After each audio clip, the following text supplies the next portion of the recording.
বাবা বুঝলাম না কি এমন ইম্পর্টেন্ট কথা বলবা যে অফিস থেকে আসতে না আসতে ডাকাডাকি শুরু করে দিছো? কি কথা বলো তো? খেল দেখাবো, খেল। খেল দেখাবো মানে কিসের খেল বুঝতেছি না। আরে বাবা দেখাই আগে, তারপর তো বলবি যে বাবা একটা কি চিজ। রহিমা, রহিমা। জি সাহেব ডাকছিলেন? কিরে কই থাকো? ডাকতে শুনোস না? আসলে সাহেব পাকঘরে মেলা কাম ছিল তো কাম করতেছিলাম। পাকঘরে? আরে পাকঘরে যে কি কাজ করতেছিলি এটা আমার ভালো করে জানা আছে। শুধু গেদার গেদার গিলা গিলা গিলা গিলে এরকম বোম্বার মতো ফুলে যাচ্ছিস। শোন, কালকে থেকে আর এই বাড়িতে কাজ করতে হবে না। কেন স্যার? আমার কি কোনো ভুল হয়েছে কামে? আমার কোন আমি এরপর থেকে সব কাম ঠিক করে মনোযোগ দিয়ে করুম। আমার স্যার কাম থেকে তাড়াইন না। এই মুখে মুখে তর্ক করবি না। কি কাজ করিস না করিস আমার সেটা দেখার বিষয় না। আমি বললাম কাজ করবি না তার মানে করবি না। সাহেব আমি যদি কাম ছেড়ে চলে যাই, আমার বাসায় একটা প্রতিবন্ধী পোলা আছে, আর আমার পোলার তো মাসে 5,000 টাকা ওষুধই লাগে। এখন যদি আমার যদি এখান থেকে চলেই যেতে হয়, আমি আমার পোলার ওষুধ কই থেকে জোগাড় করুম? আচ্ছা সাহেব একটা কথা বলুন তো, আমি যদি এখান থেকে চলে যাই আপনাকে বাসায় কি কাম করবো? এই তোর দরকার এটা? তুই কি বাড়ির মালিক যে জানতে চাস কে কাজ করবে? কোনো কথা শুনতে চাই না, ঠিক আছে? তোর বাচ্চা অসুস্থ, এই নে, এই তোর 4 মাসের টাকা ধর। সাহেব আমার কাম থেকে তাড়াইয়েন না সাহেব, আমি আপনার দুইটা পায়ে পড়ি সাহেব, আমার কাম থেকে তাড়াইয়েন না। ধর 20,000 টাকা আছে এখানে। কালকে সুর করে বাড়ি থেকে চলে যাবি, আর নয়তো খুব খারাপ হয়ে যাবে। যা।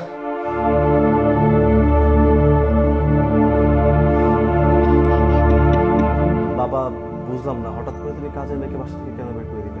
আরে, কেন বের করলাম আমার বাবা আমার কাছে প্রশ্ন করছে। জানোস না তুই বাড়িতে তো আরো লোক আছে।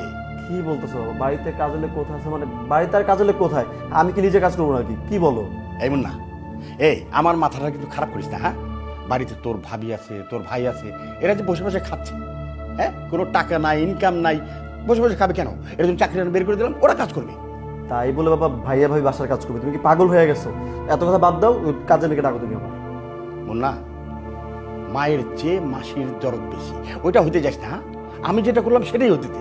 কামাবি তুই একলা, আর দুইটা প্রাণী বসে বসে খাবে গেতা গেতা না, এইটা তো মাইনে নেওয়া যায় না। বড় বৌমা, বড় বৌমা। জি বাবা। এত যে ডাকতেছি জোরে জোরে, তোমার কানে কি আওয়াজ যায় না? কিছু বলবেন? হ্যাঁ, বলার জন্য ডাকছি। কালকে থেকে এই বাড়ির সমস্ত কাজ তুমি করবা। আমি না বাবা, এই বাড়ির কোনো কাজ আমি করতে পারবো না। কাজ করতে পারবো না মানে? কাম করবো না কেন? হ্যাঁ, আরে তোমার জামাই আর তুমি যে বৈশা বৈশা খাইতেছো, তোমার জামাইয়ের কোনো কাজকর্ম আছে? আজকে 4-5 মাস হয়ে গেছে কাজকর্ম করে না। ঘুরে ঘুরে আসে, খায়, আবার চলে যায়, ঢং দেখায়, কাজ করতে যায়। আর একটা পোলা মুন্না কাজ করে আনে। এই টাকাগুলি কেমনি আমি বাবা হয়ে কি এগুলো সহ্য করা যায়? বাবা আপনি এভাবে বলবেন না। আমি তো আর ইচ্ছা করে বসে নেই। এই সংসারের কাজ তো আমি আগেও করেছি। এখন আমার শরীরটা একটু বেশি খারাপ, তাই জন্য আমি বসে আছি। আর আপনি কিনা বলছেন আজকে 3-4 মাস হয়ে গেছে আমি সংসারের কাজে কোনো হাতই লাগাই না। এভাবে মিথ্যে কথা আপনি কেন বলছেন? আপনি গুরুজন, আপনার মিথ্যে কথা বলা সাজে না। আর আপনার ছেলের কথা বলছেন, ও তো ইচ্ছে করে বসে নেই, ও তো প্রত্যেকটা দিন চাকরি খুঁজে বেড়াচ্ছে। ও নিজে থেকে যদি চাকরি না পায় তাহলে কি করবে বলুন? আমি বুঝলাম এখন মুন্না এই সংসারটা চালাচ্ছে, কিন্তু মুন্নার আগে এই পুরো সংসারটা কিন্তু আপনার বড় ছেলেই চালিয়েছে। এটা আপনার ভুলে গেলে চলবে না বাবা। আমি জানি মুন্না অনেক ভালো, ও কখনো আমাদের ছোট করে কোনো কথা বলে না, বরং ও ওর ভাইয়াকে অনেক সাপোর্ট দেয়, আমাকে অনেক সাপোর্ট করে। কিন্তু আপনি বাবা হয়ে আমাদের সেই সাপোর্টটা দিতে পারছেন না। আপনি যদি আপনার বড় ছেলের সাথে খারাপ আচরণ না করে ওকে যদি একটু উৎসাহ দেন, তাহলে সেই ও সাহসটা পায়। আসলে ও অনেক চেষ্টা করছে বাবা, কিন্তু চাকরিটা পাচ্ছে না। হয়তো বা আপনাদের কাছে কিছু বলে না, কিন্তু প্রত্যেক দিন রাতেও আমার কাছে সব কিছু শেয়ার করে। ও দিনের পর দিন এত পরিশ্রম করেছে আগে, কিন্তু এখন করতে পারছে না বলে ওর অনেক কষ্ট হচ্ছে।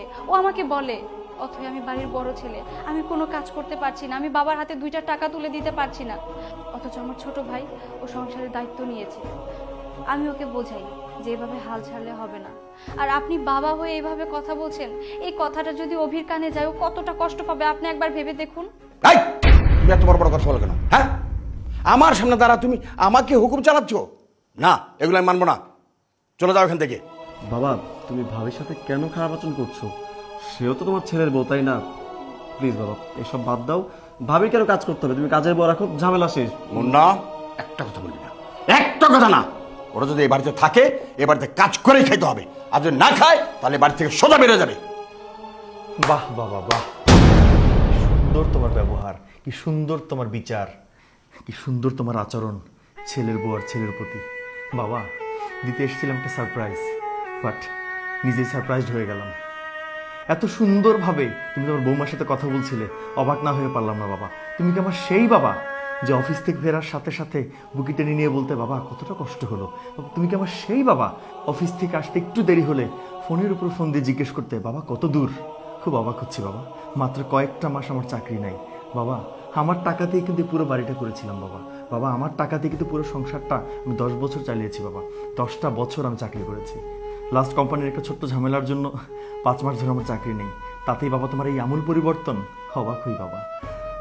ছোট ভাইটা লাস্ট 1 বছর ধরে চাকরি করছে, সে হয়তো সংসারটা এখন চালাচ্ছে বাবা। তার মানে আমি পর হয়ে গেছি, আমি দূরে সরে গেছি।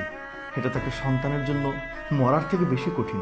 তার বাবা তাকে এইভাবে তাকায়, এইভাবে দেখে, তার ছেলের বউকে একটা চাকরানির চোখে দেখে, তার ছেলের বউকে একটা চাকরানির চোখে দেখে। বাবা, আমি কতটা কষ্ট পেয়েছি আমি তোমাকে মুখে বলতে পারবো না, কিন্তু তুমি যদি আমার উপরে কষ্ট পেয়ে থাকো আমি সরি। তবে একটা কথা বাবা বলে যাই, আমি মনে হয় তোমার সাথে আর থাকতে পারবো না, যেটা তুমি চাচ্ছ।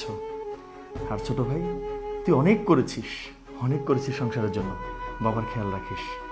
আর যেই কারণে আমাকে চলে যেতে বলছে বাবা সংসার থেকে, সেটাই আমার সারপ্রাইজ ছিল বাবা। চাকরিটা আমার হয়ে গেছে, এই দেখো আমার অ্যাপয়েন্টমেন্ট লেটার, কাল থেকে আমার জয়েনিং। স্যালারি কত সুন্দর বাবা, 1.5 লাখ টাকা।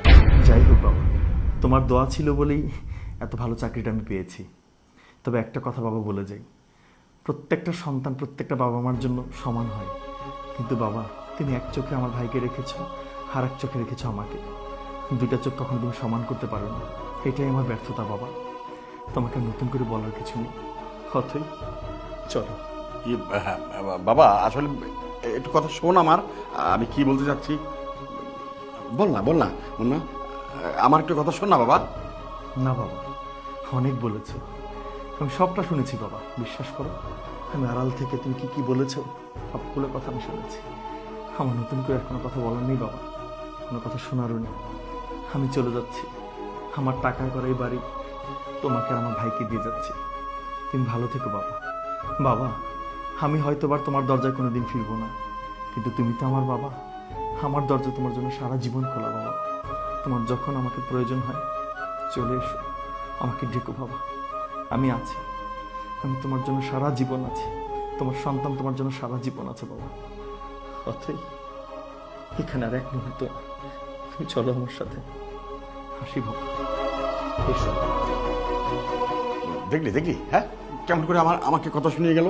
তো কথা শুনে যাবে তো কি করবে? হ্যাঁ, তুমি বাবা হয়ে 2জন ছেলেকে 2 চোখে কিভাবে দেখো? হ্যাঁ, কেমন বাবা তুমি? তোমার মতো বাবার সাথে না আমি বাসায় থাকবো না। আমি ভাই আর ভাবির সাথে, আর আমি এই বাসা থেকে চলে যাচ্ছি। তুমি থাকো তোমার বাসায়। মুন্না, এটা কেমন হলো? আমি কি বেশি করে ফেললাম? না